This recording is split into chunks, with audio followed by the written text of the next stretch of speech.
రెండవ రాజులు 4వ అధ్యాయం 8వ వచనం. ఒక దినమందు ఎలీషా శూన్యము పట్టణమునకు పోగా అచ్చట గనురాలైన ఒక స్త్రీ భోజనమునకు రమ్మని అతన్ని బలవంతము చేసెను.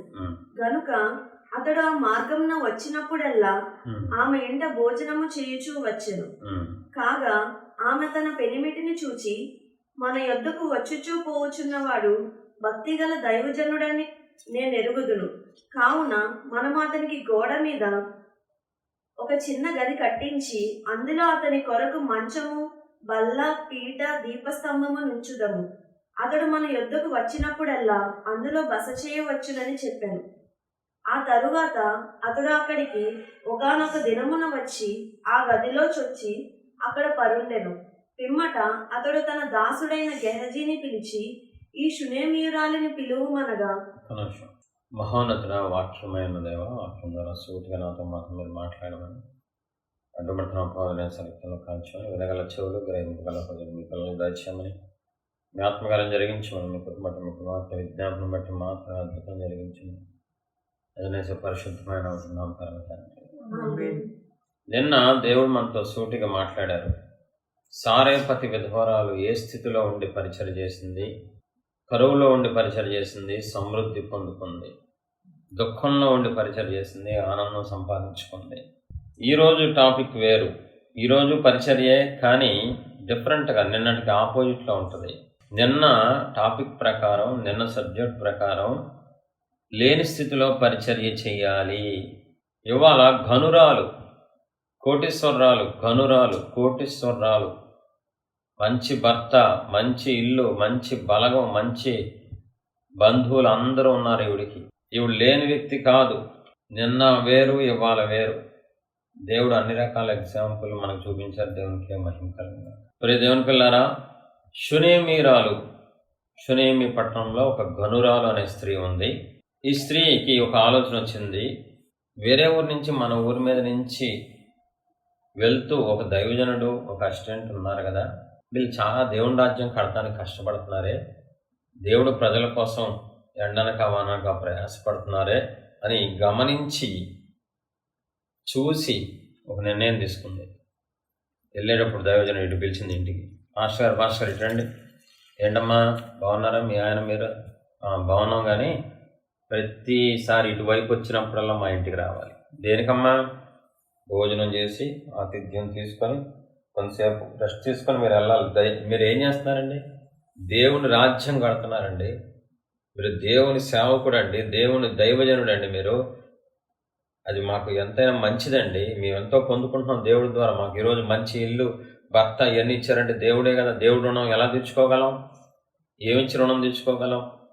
కాబట్టి మీలాంటి దైవజనులకు, మంచి దైవజనులకు సహాయం చేసామనుకోండి, దేవుడు ఆనందిస్తారు. మాకేం అక్కర్లా, దేవుడు ఆనందిస్తారు, మీరు ఆనందిస్తారు, చాలా, అదే మాకు తృప్తి అండి.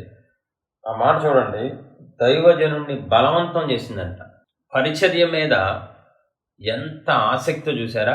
ఈవిడికి ఏం తక్కువ లేదు. కోటీశ్వర్ల కాలు మీద కాలేసి కూర్చోవచ్చు, కట్టించిన కట్టకుండా కట్టచ్చు. భర్త బంగారం.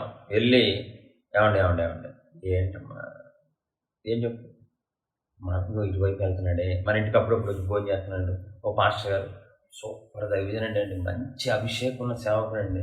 అయితే ఇప్పుడు ఏంటి, మీరు ఒప్పుకుంటే రాగాలు తెచ్చావు, మీరు ఒప్పుకుంటే ఆ పాస్టర్ గారికి మన పైన ఒక రూమ్ కట్టిద్దాం. రూమ్ కట్టిస్తావా? భోజనం వరకు బాగానే ఉంది, రూమ్ ఎందుకే? ఏమండి, మీరు మంచోళ్ళు కదా, మీరు బంగారం కదా. నీ జీవితకాలంలో ఎప్పుడైనా దేవుని రాజ్యం కోసం ఒకరిని ఇలా బతిమలాడావా? షునేమీరాలు తన భర్తను బతిమలాడినట్టు దేవుని రాజ్యం కోసం ఏ వ్యక్తినైనా భర్త అని చెప్పట్లా నేను, వేరే వాళ్ళ దగ్గరికి వెళ్ళి దేవుని రాజ్యం కోసం ఇలా బ్రతిమలాడావా అని అడుగుతున్నాను నేను. ఆవిడంట వెళ్ళి బ్రతిమలాడుతుంది, ఒప్పిస్తుంది, జాగ్రత్తగా మాట్లాడుతుంది. ఏమండి ప్లీజ్ అండి, అదిగో మంచి దైవజనుడు అండి, అభిషేకం ఉన్న సేవకుడు అండి.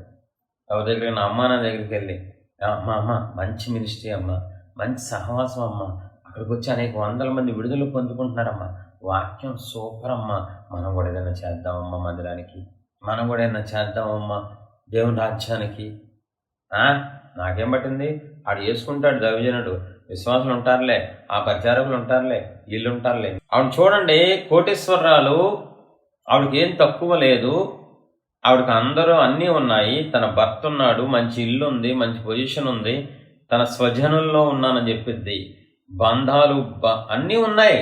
కానీ ఏం ఆలోచిస్తుంది? నేను దేవుని రుణాన్ని తీర్చుకోవాలి, డైరెక్ట్గా కాదు, ఇండైరెక్ట్గా. ఏనాడన్నా నీకు ఆ మనసు వచ్చిందా? నాకు ఎంత గొప్ప రక్షణ వచ్చింది, నాకు ఎంత ఆశీర్వాదం ఇచ్చారు దేవుడు, నాకు గవర్నమెంట్ జాబ్ ఇచ్చారు, నాకు మంచి పిల్లల్ని ఇచ్చారు, నాకు పొజిషన్ ఒకప్పుడు దేవుడు నమ్ముకోకముందు కంటే ఇప్పుడు నాకు ఎన్నో ఇచ్చారు దేవుడు, నేను కూడా రుణం తెచ్చుకోవాలి, నేను కూడా దేవుడి రాజ్యం కట్టాలి, నా వంతు నేను ఏదో చేయాలి, వేరే వాళ్ళ దగ్గరికి వెళ్ళి బతిమలాడాలి అనే మనస్సు ఉందా అని అడుగుతున్నాను. నీ పరిస్థితి, నీ వ్యక్తిత్వం ఎలా ఉంది? నువ్వు క్రైస్తవుడివేనా? నువ్వు క్రైస్తవురాలువేనా? వెళ్ళి భోజనంతో సరిపెట్టలేదండి, భోజనం పెడితే చాలదా? ఎక్కడో చోట చిన్న మంచం వేసేసి పొడుగు పెట్టేయచ్చు కదా? కాదు, దైవజనుడు ప్రత్యేకంగా ఉండాలి. అభిషేకం ఉన్న సేవకుడు, దేవుని ఆత్మ కలిగిన సేవకుడు అమ్మో మన మధ్యలో ఉండకూడదు, మన మధ్యలో పడుకోకూడదు, అతనికి సపరేట్గా ప్రత్యేకంగా. ఈరోజు దేవుని సేవకుడిని ప్రత్యేకంగా చూసేవాళ్ళు ఎవరున్నారండి? దేవుణ్ణి, దైవజనుడిని ప్రత్యేకంగా, అమ్మో వీళ్ళు ప్రత్యేకం, దేవుడు వీళ్ళని ప్రత్యేకపరిచారు, వీళ్ళు ఏరుకున్నారు దేవుడు వీళ్ళని, ఈ సేవకుడిని దేవుడు ఎన్నుకున్నారు. ఆవిడ చూడండి, ఆవిడ మనసు ఎంత గొప్పదో. మనం ఉన్న చోట ఆయన ఉండకూడదు, ఒక ప్రత్యేకమైన గది, ఆయనకు మాత్రమే సపరేట్గా ఉండాలి ఒక గది అని. ఆ గొప్ప వ్యక్తిత్వం చూడండి. దేవుడు పట్ల ఉన్న ప్రేమతో దైవజనుడిని ప్రేమిస్తుంది, దేవుడు పట్ల ఉన్న ఘనతతో. ఈరోజు ఎందుకండి మీరు ఎవరో నాకు తెలియదు, మీ జాతి నాకు తెలియదు, ఎందుకు మిమ్మల్ని ఫస్ట్ రోజు నుంచి ప్రేమిస్తున్నాను? దేవుణ్ణి బట్టి మాత్రమే నేను ప్రేమించేది మిమ్మల్ని. దేవుణ్ణి బట్టి, నా దేవుడు తాలూకా, నా దేవుడు కేరాఫు, అమ్మో వీళ్ళు దేవుని సేవకుడు, దేవుని దైవజనుడు, దేవుని దైవజనురాలు, దేవుని నాయకురాలు, వీళ్ళు ప్రత్యేకంగా ఉండాలి, వీళ్ళు గొప్పగా ఉండాలి, వీళ్ళు మన కోసం ప్రయాసపడుతున్నారు, వీళ్ళు మన కోసం కష్టపడుతున్నారు, వీళ్ళు మన కోసం దివారాత్రులు విజ్ఞాపన చేస్తున్నారు, వీళ్ళు త్యాగపూరితంగా సేవ చేస్తున్నారని ఆలోచించే వాళ్ళు ఎవరున్నారండి? స్వార్థంతో నిండిపోయిన ఈ రోజుల్లో ప్రపంచవ్యాప్తంగా కష్టపడి దైవజనుల కోసం ఆలోచించే వాళ్ళు ఎవరున్నారు? వాళ్ళకి సహకరించే వాళ్ళు ఎవరున్నారు? వాళ్ళకి ఏం కావాలని అడిగే వాళ్ళు ఎవరున్నారండి?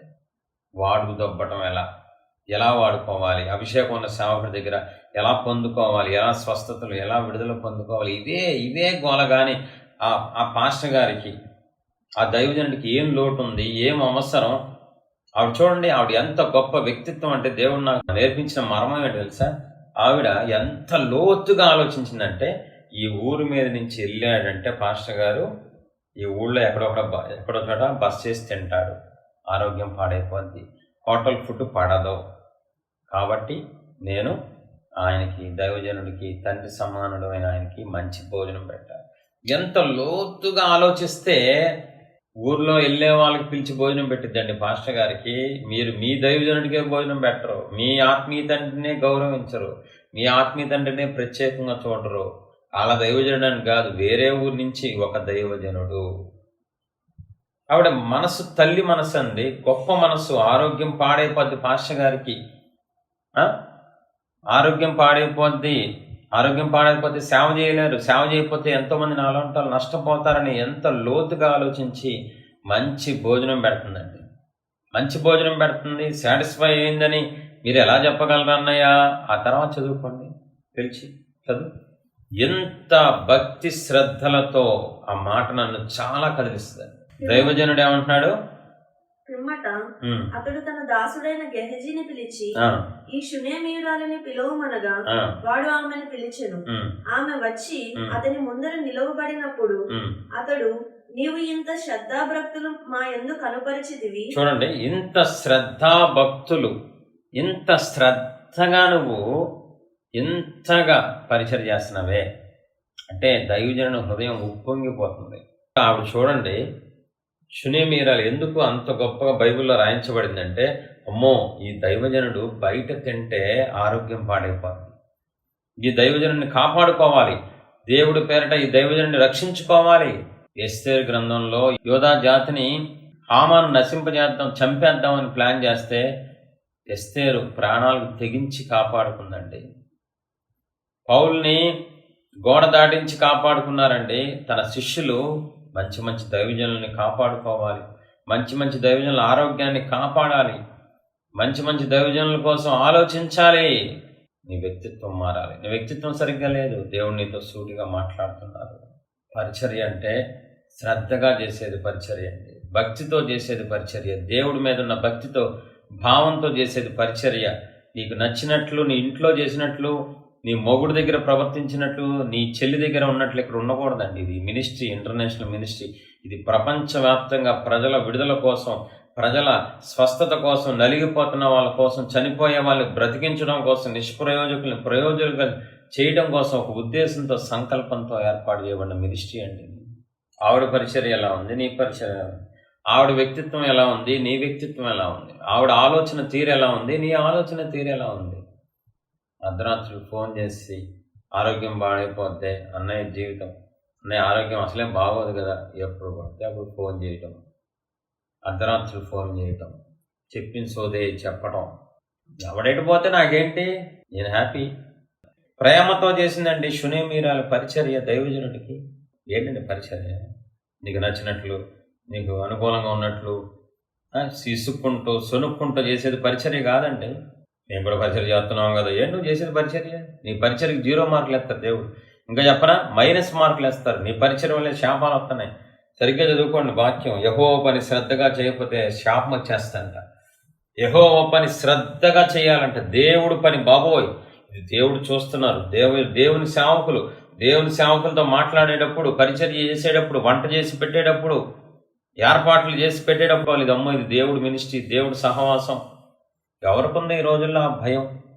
ఎవరికుంది ఈ రోజుల్లో ఆ ప్రేమ, గౌరవం? అండి ఎన్ని రకాలుగా శోధిస్తూ ఉంటారో, ఎన్ని రకాలుగా బాధ పెడుతూ ఉంటారో, ఎన్ని రకాలుగా దుఃఖపెడుతూ ఉంటారో. వచ్చిన స్థితి మర్చిపోయారు. పరిచర్య ఎలా చేయాలో తెలియదు, ఎంత తగ్గించుకోవాలో తెలియదు, ఎంత ప్రేమతో చేయాలో తెలియదు.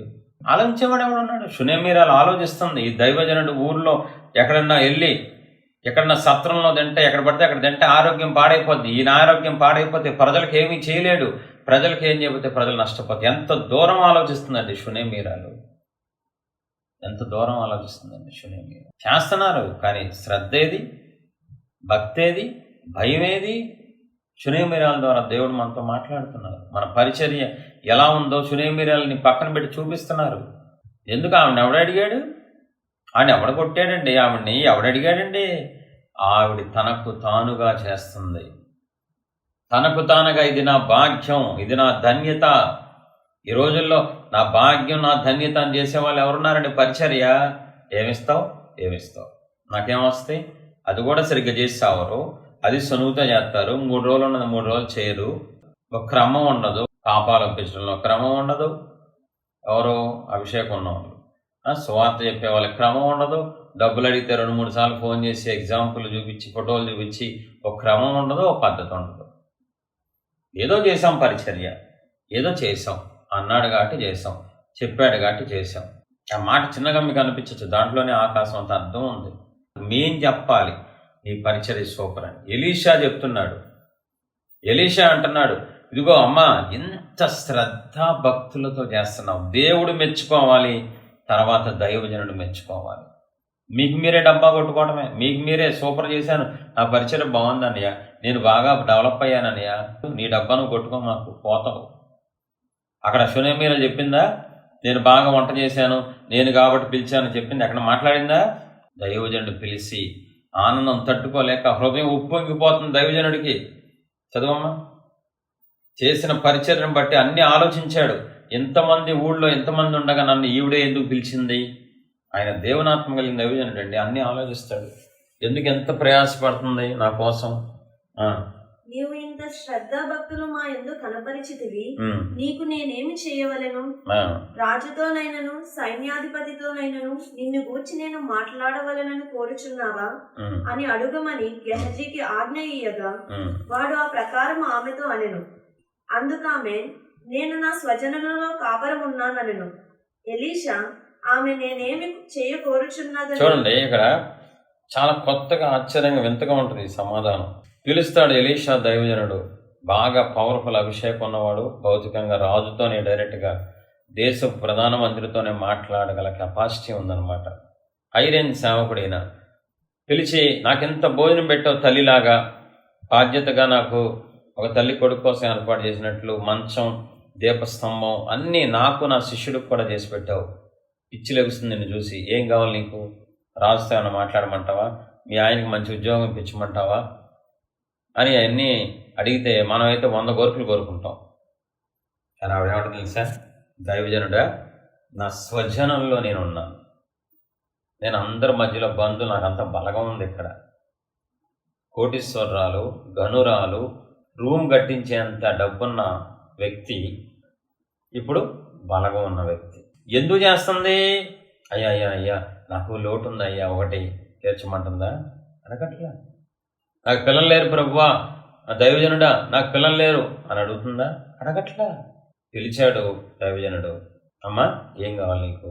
ఎందుకు ఇంత శ్రద్ధగా, ఇంత జాగ్రత్తగా? అమ్మో ఈ పోయేట ఇక్కడే ఉండాలి, అమ్మో దైవజనుడు నడిచేటప్పుడు ఏమైనా ఇబ్బంది అవుద్ది, అమ్మో ఆరోగ్యం ఈ కూర చేస్తే ఆరోగ్యం పాడైవద్దు, ఎంత శ్రద్ధగా నాకు పరిచయం చేసావు కదా, మీకేం కావాలమ్మా? నాకేం వద్దండి, నేను కృతజ్ఞతతో చేస్తున్నాను. ఎవరున్నారండి ఇలాంటి పరిచారకులు? ఎవరున్నారు ఇలాంటి పరిచారకులు? నేను చెప్తా, నేను చెప్పగలను దేవుని ఎదుట, దేవునితో కూడా చెప్పించగలను. నువ్వు గనక స్వరం వినే అనుభవం ఉంటాయి. నేను ఆశించి చేయట్లేదు, కృతజ్ఞతతో చేస్తాను సేవ. ఏం కోరుకోకుండా, ఏం ఆశించకుండా, కేవలం నాకు ఈ కృప ఇచ్చారు, నాకు ఈ ధన్యత ఇచ్చారు, అర్హత లేని చెడిపోయిన నాకు అభిషేకం ఇచ్చారు, నాకు ఈ స్థానం ఇచ్చారనే తప్ప నేను ఏది కోరుకోవట్లేదు, ఏది ఆశించలేదు. ఇప్పుడు ఉన్న వాటిని బట్టే పిచ్చి పడుతుంది నాకు, ఉన్న స్థానాన్ని బట్టి, ఉన్న ఆనందాన్ని బట్టే పిచ్చి లభిస్తుంది నాకు. దేవుడు నీకు ఏం అవ్వలేదా? అలా అనుకుంటే మరి నాకు ఆరోగ్యం లేదుగా, ప్రతిసారి బలహీనుని అయిపోతున్నానుగా, మరి ఆరోగ్యం అడగచ్చుగా. అప్పులున్నాయిగా, చేతులు జాపి అడ్డమైన మాటలు భరిస్తాను టెన్షన్తో. ఈ పరిచయం చేస్తే నాకు అప్పులు తెచ్చుకోవచ్చు, ఆరోగ్యం సంపాదించుకోవచ్చు అనగవచ్చు కదా. నా హృదయంలో చెప్తున్నాను, దేవుని ఎదుట మీ ఎదుట నాకు ఆరోగ్యం మీద లేదు, లేకపోతే ఇంకా దేని మీద లేదు అని మాత్రం చెప్పగలను. కృతజ్ఞతతో దేవుడు నాకు ఇంత భాగ్యం ఇచ్చారు, ఇంత రక్షణ ఇచ్చారు, ఇంత. మీరేమంటారంటే మీ పొజిషన్లో ఉంటే మేము చేస్తాం. మనసు మామూలు మనసాలి, దరిద్ర మనసాలి. నేను 2003లోనే ప్రేమించడం మొదలుపెట్టా. తిరిగి నేను 2003లోనే హోటల్లో సప్లైర్గా చేసి నా దేవుని హృదయాన్ని గెలుచుకున్నా. అప్పుడు మరి ఏమవుతుందని ఆయన మాట్లాడతారా నాతో? ఆయన తిరిగి సూపర్ అంటారా? కాబట్టి నెగిటివ్ పక్క నుంచి మంచిలోంచి చెడు ఎతకమాకండి, పోతారు. మీరు చేసే పరిచర్య ఎలా చేస్తున్నారు? మీరు చేసే పరిచర్య కృతజ్ఞతతో చేస్తున్నారా, డిమాండ్తో చేస్తున్నారా? కృతజ్ఞతతో చేస్తున్నారా, కృతజ్ఞత లేకుండా చేస్తున్నారా? శ్రద్ధగా చేస్తున్నారా, శ్రద్ధ లేకుండా చేస్తున్నారా? భక్తితో చేస్తున్నారా, భక్తి లేకుండా చేస్తున్నారా? ఇంత శ్రద్ధ భక్తులతో 2 పదాల కాంబినేషన్ అది. శ్రద్ధ ఉంది ఆవిడికి, భక్తి ఉంది. నీకు భక్తి లేదు, శ్రద్ధ లేదు. అందుకే ఈ జీవితంలో అద్భుతాలు లేవు, ఆశీర్వాదాలు లేవు. సాక్ష్యం చెప్పడానికి ఏమన్నా రండి అంటే ఎవడో రావట్లా. అదే సాక్ష్యాలు, అద్భుతాలు జరిగితే ఎగబడి ఫోన్ చేస్తారు నాకు, అన్నయ్య అద్భుతం జరిగింది, నా సమస్య తీరిపోయింది, నా జీవితం మారిపోయింది అన్నయ్య అని సాక్ష్యాలు చెప్తారు. ఎందుకు మీకు జీవితంలో సాక్ష్యాలు లేవు? మీరు పరిచర్య సరిగ్గా చేయట్లేదా? మనం చేసే కొంతమంది పరిచర్య జోలికి వెళ్ళరు, కొంతమందికి వెళ్ళినా శ్రద్ధగా చేయరు, భక్తితో చేయరు, కృతజ్ఞతతో చేయరు. ఆడు అడుగుతున్నాడుగా, దాడి కోసం చేద్దాం. దేవుడు నీకు నాకు పరిచయం చేసే భాగ్యం ఇవ్వటమే ఎక్కువ. నీకు నాకు ఆయన సన్నిధిలో కూర్చోబెట్టుకోవడం ఎక్కువ. ఆయన నామాన్ని ఉచ్చరించడానికి కూడా యోగ్యత లేదు. ప్రాక్టీస్ చేయండి, పోతారు. లేకపోతే కృతజ్ఞత లేని వారు నరకానికి వెళ్ళిపోతారు. ఆ శునేమీరాలు కృతజ్ఞతతో చేస్తున్న పరిచర్య, దేవుడికి భయపడినట్టు దైవజనుడికి భయపడి దేవుడి పట్ల ఉన్న ప్రేమని దైవజనుడి మీద కొమ్మరించేస్తుంది. అందుకని దైవజనుడు వచ్చి, ఇదేంట్రా బాబు, ఈ ప్రేమ ఏంట్రా, ఈ భక్తి ఏంట్రా, ఈ తగ్గింపు ఏంట్రా, కోటీశ్వరరాలు అయి ఉండి ఈ రూమ్ ఏంటి, ఏర్పాట్లు ఏంటి, డెకరేషన్ ఏంటి, ఈ పీట ఏంటి, మంచం ఏంట్రా అనేసి మనం ఎవరికి మనం అడగలేదు కదరా. శిష్యుడితో చెప్పుకుంటున్నాడు దైవజనుడు. అరే మనం అడిగినా ఎవరు కదరా కొంతమంది, ఈవిడేంట్రా ఎంత పిచ్చి, ఎంత దేవుడన్నా దైవజనులన్నా ఎంత పిచ్చి ఏంట్రా అని శిష్యుడితో చెప్పుకోకుండా ఉంటాడా? మానవులు మనం మాట్లాడుకుంటాం. ఒకసారి ఆలోచించండి, పరిచర్య ఎలా చేయాలి? ఇక్కడ స్పష్టంగా ఇక్కడ ఉన్నాయి, బైబిల్లో ఉందండి. ఎలా చేయాలి? శ్రద్ధగా చేయాలి. 2 రోజులు ఉన్న శ్రద్ధ 3వ రోజు ఉండదు. ఫస్ట్ రోజు ఉన్న శ్రద్ధ 3వ రోజు ఉండదు. ఇక్కడికి వచ్చేటప్పుడు ఉన్న శ్రద్ధ 4 రోజుల తర్వాత ఉండదు. హెడ్ క్వార్టర్స్కి ఆవేశంలో అవుట్ సైడ్ మెంబర్లు బయటకు వచ్చి ఆవేశంతో ఆవేశపూరితంగా అనయ్య నేను కలెక్ట్ చేస్తా, అనయ్య నేను మందిర నిర్మాణం కోసం కలెక్ట్ చేస్తా అంటారు. 3 రోజుల తర్వాత చల్లారిపోతారు. ఏంటండి? అక్కడ దైవజనుడు వచ్చినప్పుడల్లా రోజు వస్తున్నాడా? అప్పుడప్పుడు వస్తున్నాడు. ఆవిడ మనసు బాగుండొచ్చు, ఆడో రోజు మనసు బాగోపోవచ్చు, లేడీస్ కదా, హెల్త్ ప్రాబ్లమ్స్ ఉండొచ్చు. కానీ నిర్ణయించుకుంది, తీర్మానం చేసుకుంది, ఈ దైవజనుడు వచ్చినప్పుడల్లా నేను శ్రద్ధగా, అన్నీ రాసి ఉండవండి, నువ్వు ధ్యానించాలి. దాన్ని ధ్యానించడం అంటారు. చదవటం వేరు, ధ్యానించడం వేరు. మనస్సు బాగున్నా బాగోకపోయినా, కుదరకపోయినా పరిచర్య చెయ్యాలి. ఆలోచించండి ఒకసారి. ఒక్క రోజులో ఫస్ట్ మెంబర్ ఎవరో తెలియదు, పుస్తకాల కోసం ఫోన్ చేసింది. వెంటనే ఈవిడ్ని ఎలాగైనా సండే స్కూల్ టీచర్ కాబట్టి రక్షించాలి, ఈవిడ దేవుడు వైపు తిప్పాలి, నిజమైన మారు మనసు ఇప్పించాలి అని ఎవరు చెప్పాడు నాకు? ఒక పక్క కన్ను బాగాలేదు, ఒక పక్క ఇబ్బంది, నాకు ఒక పక్క అనీజీగా ఉంది, మన మెంబర్లు ఉన్నారు. ఎవరు చెప్పారు? ఎవరు చెప్పలా, ఎవరు చెప్పక్కర్లేదండి. కృతజ్ఞతతో నిండిన వాళ్ళు ఎప్పుడు అవకాశం వస్తుంది, ఎప్పుడు దేవుడు రాజ్యం కట్టాలి, ఎలాగా, ఏ రీతిగా అని ఇదే పనిలో ఉంటారంటే శూనేమీరాల్లా. దేవుడు పని శ్రద్ధగా చేయాలి. దేవుడు పని నాది అనుకున్నట్టు చేయాలి. దేవుడు పని దేవుడు చూస్తున్నారనే భయంతో బాధ్యతగా చేయాలి. పరిచర్య అంటే దేవుడు ఈ భూమి మీద క్రైస్తవులకు మాత్రమే ఇచ్చిన ధన్యత అండి. 2 లోకాల్లో దేవుడు మనల్ని నిలబెడతారండి. మనం వద్దనుకున్నా నేను కృతజ్ఞతతో పరిచర్య చేస్తాను. అందుకే దేవుడికి నాకు చాలా రిలేషన్ ఎక్కువ ఉంటుంది. ఎంత క్లోజ్ దేవుడు అయిపోవడానికి కారణం పరిచర్య శ్రద్ధగా చేస్తాను, బాధ్యతగా చేస్తాను, నమ్మకంగా చేస్తాను. నేను దేవుడు ఏది చెప్పగలను, ఏది ఆశించకుండా చేస్తాను. మీరు ఆలోచించండి ఒకసారి, మీరు ఎలా ఉన్నారు, మీ పరిచర్య ఎలా ఉంది? శూనేమీరాల దగ్గరికి వెళ్దాం. ఎప్పుడైతే ఏమీ చెప్పలా, కానీ శిష్యుడు పిలిచి ఎలీషా అడుగుతున్నాడు దైవజనుడు, ఒరే గురుగారు, ఏంటి ఈవిడ ఏం వద్దంటే కొత్తగా ఉంది, వింతగా ఉంది, ఈవిడ చూస్తుంటే ఒకసారి నువ్వు చూడరా, వీళ్ళకి లోటు ఉందంటే, అయ్యారు తెలిసింది, పక్కన రోజులు మొన్న మాట్లాడినట్టు తెలిసింది అయ్యా, వీళ్ళకి పిల్లలు లేరంటయ్యా. చదువు. ఎలీషా ఆమె నేనేమి చేయకోరుచున్నదని వానిని అడుగగా గెహజీ ఆమెకి కుమారుడు లేడు, మరియు ఆమె పెనిమిటి ముసలివాడని అతనితో చెప్పాను. అందుకతడు ఆమెను పిలువమనగా వాడు ఆమెను పిలిచెను. ఆమె వచ్చి ద్వారమందు నిలువగా ఎలీషా మరుసటి ఏట ఈ ఋతువున నీ కౌగిట కుమారుడుండునని ఆమెతో అనెను. ఆమె ఆ మాట విని, దైవజనుడువైన నా ఏలినవాడా, అలాగు పలకవద్దు, నీ దాసురాలనైన నాతో అబద్ధమాడవద్దనను. పిమ్మట ఆ స్త్రీ గర్భవతి అయి మరుసటి ఏట ఎలీషా తనతో చెప్పిన కాలమున కుమారుని కనెను. ఇక చూడండి, ఆవిడేం ఆశించలేదు, కానీ దైవజనుడు దేవుని చేత ప్రేరేపించబడి ఏదో ఒకటి చెయ్యాలి, ఇవిడికి ఏదో ఒక బహుమానం, ఏదో ఒక ఆశీర్వాదం ఇప్పించాలని శిష్యుని అడిగితే, అయ్యా అలా ఆయన ముసలోడు, వీళ్ళకి కొడుకు లేడు, వంశం ఇక్కడతో ఆగిపోతుంది, ఎమ్మటే ఆమె బిలువ అన్నారు. ఎవరో ఎలీషా, అమ్మా నెక్స్ట్ ఇయర్ ఈ రోజుకల్లా నీ ఇంట్లో నీ కొడుకు ఉంటాడు, నువ్వు కొడుకు అన్నావు కదా, కొడుకే ఉంటాడు. నీ కొడుకు అంటే ఇష్టం కదా? అవునయ్యా. వారసుడు కావాలా వంశానికి? అవునయ్యా. కొడుకుంటాడు. అయ్యా అబద్ధాలు ఆడతాయ్యా, అది జరగదయ్యా. మీరు ఏదైనా చెప్పండి, కానీ మీరు అబద్ధం ఆడతారు నాతో, ఎందుకంటే నా భర్త ముసలోడు. నీ భర్త ముసలోడు అయితే ఎవడికి ఎక్కువే, దేవుడే అయినా దేవుడు. అలా అని కాదయ్యా, భర్త ముసలోడు కదా, మరి మేము సంసారం చేయలేము, పిల్లలు పుట్టలే. అబ్రహాం వయసు 100 ఏళ్ళు, శారా వయసు 90 ఏళ్ళు, వాళ్ళకే పిల్లలు ఇచ్చిన దేవుడు మీ ఊరా? నెక్స్ట్ ఇయర్ కల్లా నీకు పిల్లోడు ఉంటాడు, నువ్వు కోరుకున్నట్లు నీ హృదయ వాంఛ తీర్చేటట్లు దేవుడు నీ కొడుకునే ఇవ్వబోతున్నారు, వారసుని ఇవ్వబోతున్నారు. పణ చేసుకుని పరిచర్య చేశావు కాబట్టి దేవునికి ఏ మహిమ కలుగాక. పరిచర్య వల్ల ఏం జరిగిద్ది? శూనేమీరాల పరిచర్య వల్ల ఏం జరిగింది? కుటుంబంలో ఏదైతే లోటు ఉందో, కుటుంబంలో ఏదైతే తీరని సమస్య ఉందో, అది దేవుడు తీరుస్తారు కుటుంబాలలో. దేవునికి మహిమ కలుగుగాక. ఈవిడికి ఆస్తుంది, అంతస్తుంది, భర్త ఉన్నాడు, ప్రేమించే భర్త, లోబడే భర్త ఉన్నాడు, గౌరవించే భర్త, బంధువులు స్నేహితులు అందరూ ఉన్నారు. కానీ ఒకే ఒక్క లోటు, పిల్లలు లేరు. ఒకే ఒక్క బాధ, పిల్లలు లేరు. వయసు పెరిగిపోయింది, ఇంకా పిల్లలు పుట్టరు. కోట్లీశ్వర్లు కాబట్టి హాస్పిటల్కి వెళ్ళి ఉంటారు, ఎన్నెన్నో చేయించుకుంటారు. కానీ అది ఒక శాపం. షూనేమీరాలకి అది ఒక శాపం. గుర్తుపెట్టుకోండి, గర్భఫలం యెహోవా ఇచ్చు బహుమానం. గర్భఫలం యెహోవా ఇచ్చు బహుమానం.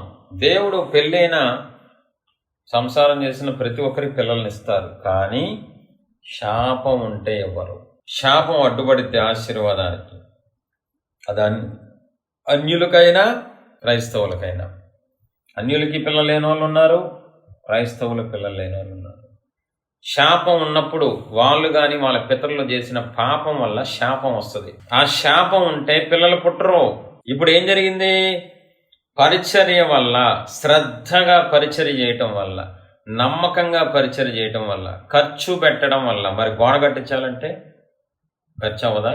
మంచం కొనాలి, దీపస్తంభం, భోజనానికి మంచి మంచి నాన్ వెజ్. అసలే ఆవిడ అంత గౌరవం ఉంది, ఎన్ని వెరైటీ చేసిందో. వీటన్నిటికీ ఖర్చు అవుద్ది. సమయాన్ని ఖర్చు పెట్టింది, ప్రేమను ఖర్చు పెట్టింది, డబ్బు ఖర్చు పెట్టింది, ఇవన్నీ కలిపి పరిచర్య చేసింది. దేవుడు ఆ ఇంట్లో, ఆ కుటుంబంలో ఏదైతే లోటు ఉందో, ఏదైతే అవసరత ఉందో, ఏదైతే ఆనందం లేదో, దానికి మూలమైన శాపాన్ని బ్రేక్ చేసి పారేశారంతే పరిచర్య ద్వారా. శాపాన్ని బ్రేక్ చేశారు. అది రహస్యం. పాపాలు క్షమించబడితే తప్ప పరుపు ఎత్తుకొని నడవరా. ఇదేంటి పాపాలు క్షమించబడిన అంటాడంటే ఈనవడరా బాబు అని జనాలు పరిచయాలు అక్కడ ఓరాక్షన్ చేస్తే కొత్త మందుల్లో. పాపాలు క్షమించబడితేనే స్పష్టత వస్తుంది. ఇది మర్మం. కాబట్టి శాపం విరిగిపోతేనే దేవుడు మాత్రమే శాపాలు విరక్కొట్టగలరు. దేవుడు షూనేమీరాల ఇంట్లో ఉన్న శాపాన్ని విరక్కొట్టి ముసలివాడైన తన భర్తతో సంసారం చేస్తే దేవుడు కొడుకునిచ్చేశారండి. అసాధ్యం, అది అసంభవం. అది దేవుడు ఆ వయసులో వాళ్ళకి ఆనందం, కొడుకుని, వంశం, అభివృద్ధిని ఒకేసారి ఇచ్చేశారండి. దేవుడు ఫ్రీగా చేస్తున్నావు, నీ ఫ్రీగా సమయాన్ని, బలాన్ని, డబ్బుని ఖర్చు పెట్టేస్తున్నావు దేవుడు రాజ్యం కోసం అని పెద్ద ఫోజు కొట్టక్కర్లా. నా దేవుడు రుణస్థుడు కాదు, నా దేవుడు అన్యాయస్తుడు కాదు, నా దేవుడు నీతిమంతుడు. నువ్వు చేసిన పరిచర్యకి 100 రెట్లు ఇచ్చేస్తారు. ప్రియ దేవుని పిల్లారా, నువ్వు ఏదైతే లోటుతో ఉన్నావో, ఏదైతే నీకు శాపంగా ఉందో, ఏదైతే నీకు ఆశీర్వాదం లేదో, నీ పరిచర్య ద్వారా శాపాలు బ్రేక్ అయిపోయి ఆశీర్వాదాలు కుమ్మరించబడతాయి. ఆలోచించండి, ఎందుకు పరిచర్య చేయిస్తున్నాను? ఎందుకు ఫోన్లు చేసి ఈ పరిచర్య చేయండి, ఆ పరిచర్య చేయండి, ఆ పరిచర్య చేయండి? శాపాలు బ్రేక్ అవుతాయి. షూనేమీరా ఇంట్లో అందరూ చుట్టాలు ఆశ్చర్యపోతుంది. ఈ వయసులో మీ ఆయన ముసలాడు కదే, పిల్లలు పుట్టారే, ఏంటి అద్భుతం అన్నప్పుడు అలా మురిసిపోతున్నారు. హృదయవాంఛను తీర్చే దేవుడు. మనం పరిచర్య చేస్తే మన హృదయవాంఛలు తీరుస్తారు, మన శాపాలు బ్రేక్ చేస్తారు. మనం పరిచర్య చేస్తే మన వంశాభివృద్ధి కలిగిద్ది. మనకి దేవుడి కృప ద్వారా మనం పరిచర్య చేస్తే సంతోషం, సమాధానం, నిందలు పోతాయి, అవమానాలు పోతాయి. మీ చేతిలో ఉంది పరిచర్య చేసేది. ఆలోచించండి ఒకసారి. పరిచర్య చాలా ప్రాముఖ్యమైనది. అనేక రీతులుగా పరిచర్య చేయొచ్చు. మనం అందరూ ఒకే పరిచర్య చేయక్కర్లేదు, అందరూ డబ్బులతోనే చేయక్కర్లేదు, వేరే వాళ్ళ దగ్గర కలెక్ట్ చేయొచ్చు. మీ సర్కిల్ ఉంటుంది. మనకి మందిర నిర్మాణం జరుగుతుంది. మందిరం మన మెంబర్లే వస్తున్నారా మందిరానికి? బయట నుంచి మెంబర్లు రావట్లేదా? బయట నుంచి ఎవరు రావట్లేదా? ఇక్కడ ఆతిథ్యం తీసుకోవట్లేదా? 2-3 రోజులు ఉండట్లేదా అవుట్ సైడ్ మెంబర్లు వచ్చి? చెప్పాలి. ఇది అందరి కోసం కట్టబడే మందిరం, మినిస్ట్రీ అందరి కోసం. కాబట్టి మీ వంతు మీరు సహకరించాలి. మేము ఎక్కడి నుంచి తీసుకొస్తాం, ఎక్కడి నుంచి కట్టాలి చెప్పండి. కాబట్టి మీరు మీ సర్కిల్ని వాడి మీరు గనక దేవుని రాజ్యం కడతానికి పరిచర్య చేస్తే మీకు కట్టిన వాళ్ళకు కూడా ఆశీర్వాదం వస్తాయి. వాళ్ళ శాపాలు బ్రేక్ అవుతాయి. అది మన చేతిలో ఉండదు, ఆయన చేతిలో ఉంటుంది. మీరు 2-3 రూపాయలు చేసి శాపం బ్రేక్ అయిపోవాలన్నాయో, 30 రూపాయలు కానుకిచ్చి శాపం బ్రేక్ అయిపోవాలంటే కుదరదు. ఆయన చూసుకుంటారు. అది మీరు పరిచర్య చేయండి, శ్రద్ధగా చేయండి, బాధ్యతగా చేయండి. నేను ఎలాగైతే ఒక ఆత్మ దొరికితే ఎలాగైనా ఆత్మని రక్షించాలి, ఆత్మని దేవుని వైపు తిప్పాలి. ఒక జనాంగంతో సమానం నా దృష్టిలో. ఒకళ్ళకి విడుదల ఇప్పించానా వాళ్ళు 10 మందికి 100 మందికి ఉపయోగపడతారు. ఎంత శ్రద్ధగా చేస్తున్నానో ఆలోచించండి. ఎంత బాధ్యతగా, ఎంత భారంగా, బాగున్నా బాగోపోయినా రిస్క్ చేసి ఎంత ఇదిగా చేస్తున్నాను. మీరేమో రిస్క్ చేయాల్సిన అవసరం ఏం లేదు. తర్వాత షునేమీరాల జీవితంలో మళ్ళీ ఒక సమస్య వస్తాయి. కొంతకాలం తర్వాత ఆ బిడ్డ చనిపోతాడు. బాలుడుగా ఉన్నప్పుడు. వెంటనే ఆవిడ ఏడవకుండా ఒక పనోడిని తీసుకొని గాడిద మీద దైవజనుడి దగ్గరికి వెళ్ళిపోయి, అయ్యా కాళ్ళు పట్టేసుకొని, మీ ద్వారా దేవుడిచ్చిన బిడ్డ అయ్యా, ఏంటయ్యా ఇది అంటే, ఆశ్చర్యం ఏంటంటే, అద్భుతం ఏంటంటే, పదమ్మ ఇంటికి వస్తానని చెప్తే దైవజనుడు చచ్చిపోయిన తన కుమారుని ప్రార్థన చేసి బతికించి, ఇదిగోని కుమారుడు తీసుకోబా, ఎంజాయ్ చేయి. ఎలా కుదిరిద్దండి? చచ్చిపోయిన తర్వాత ఎవడైనా ఒకటే. చచ్చిపోయిన తర్వాత ఎవడో ఏ శక్తులు లేపలేవు, దైవశక్తి తప్ప.